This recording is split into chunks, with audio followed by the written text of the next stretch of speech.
अले सखी वर्षा सखी झरणा अले सांग बावला सखी मात्र जानिचे सखी कौन किलो देखा से पूर्व दिगरे से प्रकृत रानीटा तांका मुंड लोढ़ ढांकी आम 5 जन को सब किछि लुचि लुचि देखुचंती ले सांग हालो आउ देखा से पटे आम राजमहल फुला उद्यान रे नाना जातिर फूल फुटचिले सखी फूल रे भ्रमर गुड़ाक बसी केमिति चुमन मारी खुंपी खुंपी सब रस खाउचंती ले सखी माने अले वर्षा देख से फूल उद्यान आनंद सभा देखी से कला मयूरटा ता गीत को वर्णना करी छम छम नाच आउतिला सखी मां ततरी हेलो अले वर्षा जानते सखी से फूल उद्यान आनंद सभा देखी से कला मयूर नाच देखी मु किंतु तुमको गोटे कथा कही बोली चाहूतिले सांग इम्मा सेतिकी भी जानी पार ना अले वर्षा जानिछ आज मो पादरनु पूरा केमिति रुमझुम है नाची उठिला सखी मां ततरी हेलो अले बौला आज मो पादरनु पूरा कौन कहूची जानिछ कौन कहूचिलो सुनिबा को चाहिबो ना ताइले सुनाले सखी एक सखी मेला रे आसे सभी रे वर्षा झरणा साथी रे ऋणु झुणु मो पादन पूरा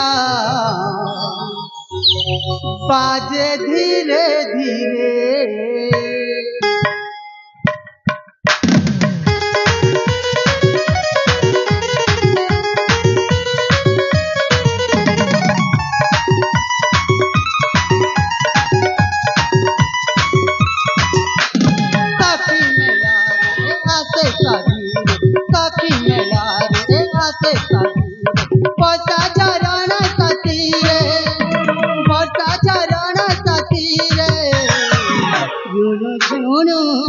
पादन पूरा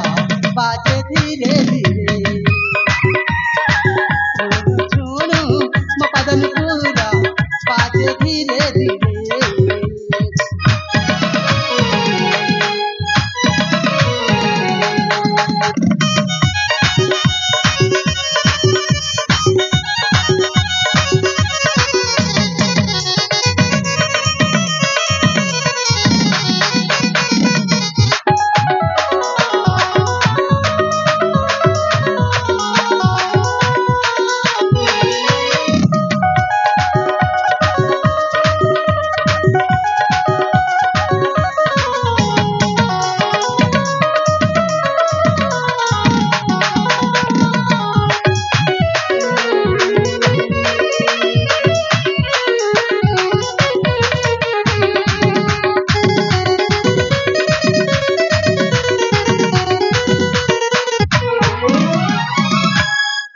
अले सांग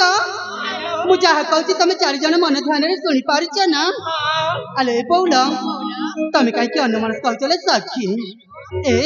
मु जहा कहूची मन ध्यान रे सुनी पारुछ ना ताले आगे की भी सुनले सांग अले वर्षा गोरा गोरा गाल रे गुटे कला जाई रे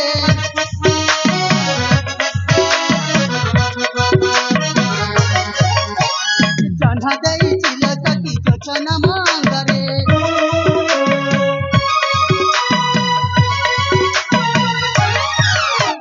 गोरा गोरा गाल रे गुटे कला जाई रे जन्हा देई चिल सखी जोचना मांगरे आहा की मन हरे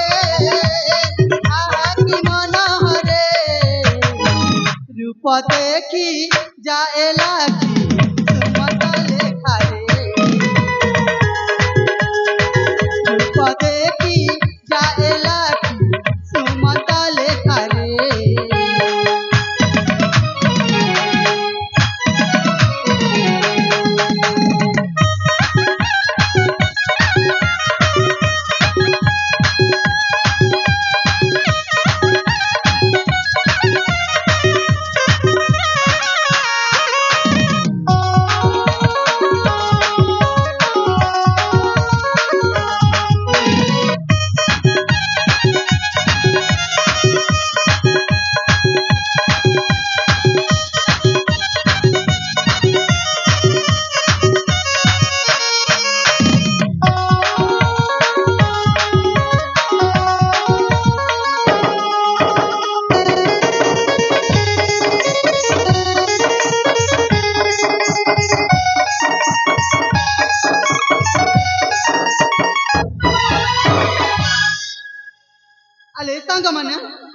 ଜାଣିଛ ସଖୀ ଆଜି ନା ମତେ 16 ଛୁଇଁ 17 ପୁରିଲାଲେ ସାଙ୍ଗ এই বয়সরে না ঘরে রহবাকু মন লাগুଛି না বাহারে রহবাকু মন লাগুଛି রে সখী আলে ବର୍ଷା ଜାଣିଛ ସଖୀ এই ମୁକ୍ତାଗଡ଼ ରାଜା ଦିବ୍ୟ ସିଂହ ତାଙ୍କ ଏକମାତ୍ର ଅଳିଅଳ କନ୍ୟା ନାମ ମୋର ହଉଛି ଅର୍ଚ୍ଚନାଲେ ସାଙ୍ଗ ଆଲେ ବଉଳ ଜାଣିଛ এই ମୁକ୍ତାଗଡ଼ ଲୋକମାନେ କୁହାକୁହି ହୁଅନ୍ତି ସତେ ରାଜା ଦିବ୍ୟ ସିଂହଙ୍କର ଏକମାତ୍ର ଅଳିଅଳ କନ୍ୟା ଦେଖିବାକୁ କାଲି କଣ ଭାରି ସୁନ୍ଦରୀ ସଖୀ ସତରେ ମୁଁ କଣ ଦେଖିବାକୁ ଭାରି ସୁନ୍ଦରୀ আলে ବର୍ଷା ଦେଖ ସେଦିନ ଫୁଲ ଉଦ୍ୟାନରେ ସମୟରେ ଖେଳୁ ଖେଳୁ ତମେ କିନ୍ତୁ ମତେ ଗୋଟେ କଥା କହିବି ବୋଲି ଭାବୁଥିଲ ହେଲେ ସମୟ ନଥିବାରୁ ତମେ ମତେ ସେଇ କଥା କହିଲନି ଆଲେ ସାଙ୍ଗ ବଉଲା ଜାଣିଛ ଆଜି ମୁଁ ତୁମକୁ ସେଇ କଥା ପଚାରୁଛି ହେଲେ କହିଦଉନ ଆଲେ ଜିମା ହଁ ରାଗିବନି ତ ନାଇଁ ମ ତାହେଲେ ଶୁଣଲୋ ହାଲୋ ତମେ ନା ଦେଖିବାକୁ ବହୁତ ସୁନ୍ଦର ତମେ ସତ କହୁଛ ସଖୀ ଆଉ ତମ ଦୁଇଟା ନା ସତରେ ବହୁତ ସୁନ୍ଦର ଏମା ତମଠୁ ବି ବେଶୀ କମଲ ସାଙ୍ଗ ସତରେ ହଁ ଆରେ ଜିମା ହାଲୋ ତମେ ନା ସେ ଟୋକା ମାନଙ୍କୁ ଭାରି ଲାଇନ ମାରୁଛ ଧାତରିକା ସତରେ ସେ ଟୋକା ମାନଙ୍କୁ ତମେ ଭଲ ପାଉଛ ଆଉ ମତେ କହୁଛଲେ ସାଙ୍ଗ ଆଲେ ବର୍ଷା ମୁଁ ତମକୁ ଯାହା ପଚାରୁଛି ସେୟା କହୁନ ଏଆଡୁ ସେଆଡୁ କାହିଁକି ଘଣ୍ଟଉଛ କହିଲ କି ମା ପିଲେଇ ଆଖି ବୁଝି ବୁଝିକି କ୍ଷୀର ପିଉଛି ହେଲେ କିଛି ଜଣା ପଡୁନି ଏଇ ତମେ ନା ସତରେ ଭାରି ଚଗଳି ହଁ ଆରେ ଜିମା ହଁ ଏ ଲାଲ ମିରିଚା ଲାଲେ କି ଚା ପତା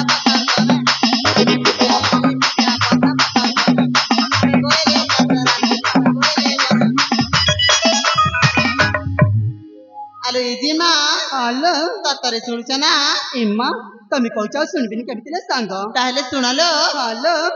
ହୋଏ ଗୋ ରାଜା ନନ୍ଦିନୀ ମନ ମୋହିନୀ ଆଲୋ ଜିମା କାଏ ଯେ ହେ ସଜାକି ସତରେ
ତାପରେ କଣ ହେଲେ ସାଙ୍ଗ ଏ ଆପା ହଁ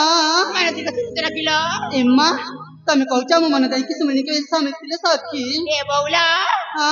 ଆହୁରି ଅଛିଲ ଆଗକୁ କୁହଲେ ସାଙ୍ଗ ଏ ଭଉଣୀ କହିଦେବାଲୋ ଆଲୋ ଜିମା सतरे शुणुच ना एम्मा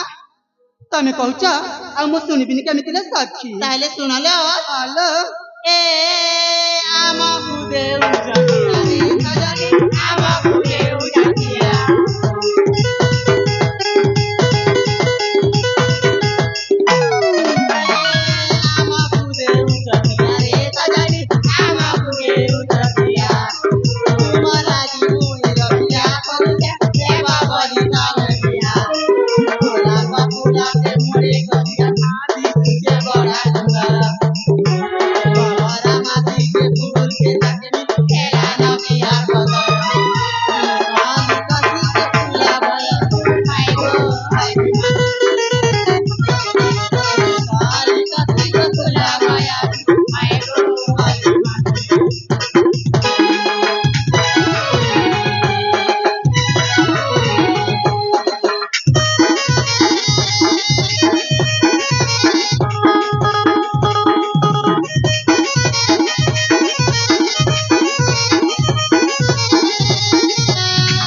अले संग मने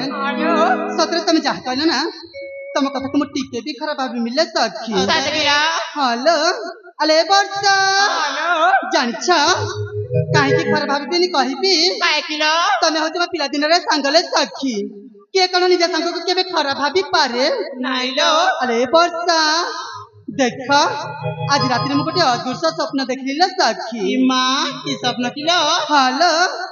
एमिति स्वप्न देखली जे ई मां ए पर्यंत मो मन खारी होउछिले संग सतरे अले वर्षा आज रात्रि मु राजमहल रे सोइला बेला को गोटे राक्षस आसी मो हाथ को टाणी टाणी आछि बोली स्वप्न देखली संग सतरे हालो आ जड़े भद्र लोक आसी मो जीवन बंचाई चंती बोली मु स्वप्न देखली मां सखी हां अले मधु हालो सखी मालती तमे माने जदी सुनिपा ताइले मो स्वप्न रे कहानी मु तमने को गोटी गोटी करी कहि दिले संग कहि दियालो सुनिबो ना ताइले सुनले सखी माने एमर मधुमालती मुई सपन देखिया छे अधाराती सते पाई बाके साथी होय गो पाई बाके साथी धक धक धक धक धक धक करू छे मोर कुंवारी छाती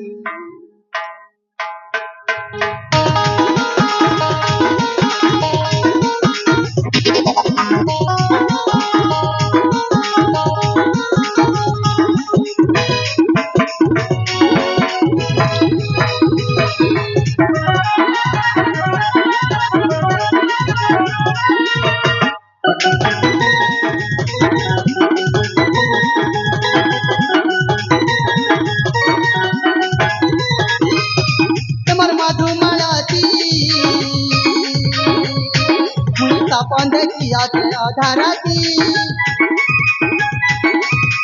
एमर मधुमालती सपन देखिया छे अधाराती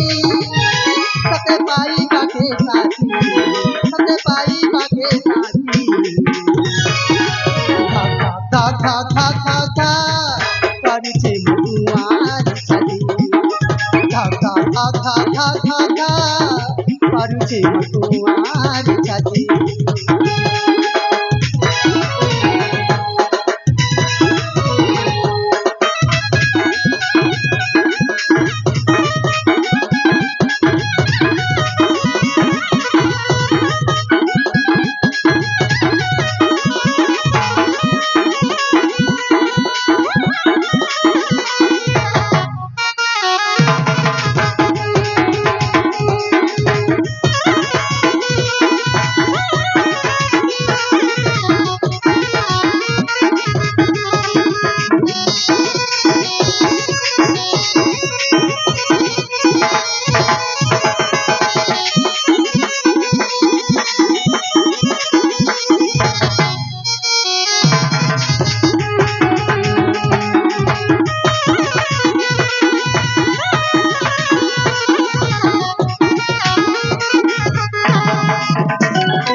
कहानी तो मन को कहूची गोटे गोटे करी मन ध्यान शुणी पारुच ना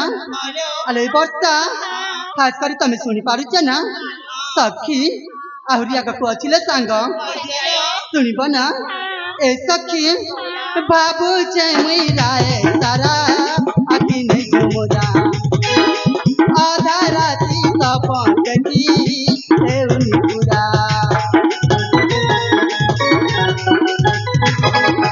बाबू राय तारा आखि नहीं झुमुरा आधा राती सपन देखी पूरा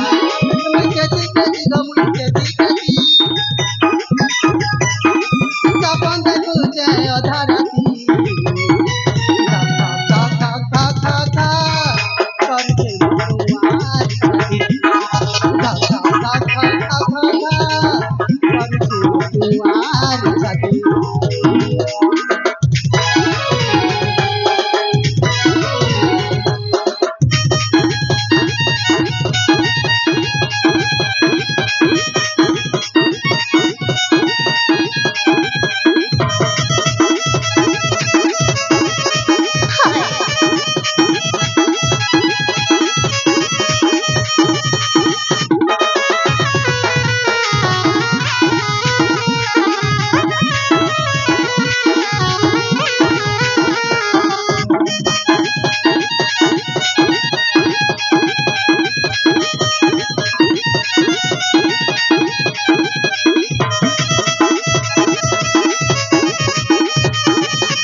हेलो विशेष कुछ जानी सखी ए रंगमंच आसी बहुत समय हो जाए सांग देखले देख आम समस्त मिसी निज निज स्थान को फेरी जाए सखी जेती जदि मुझे ठीक से घर को ना फेरी ताले बापा मत घर तोड़ी देवे सांग तुम समस्त शुणी पारुच ना अले बोल आस समस्त मिसी निज निज स्थान को फेरी जाए सांग तेबे चलो सखी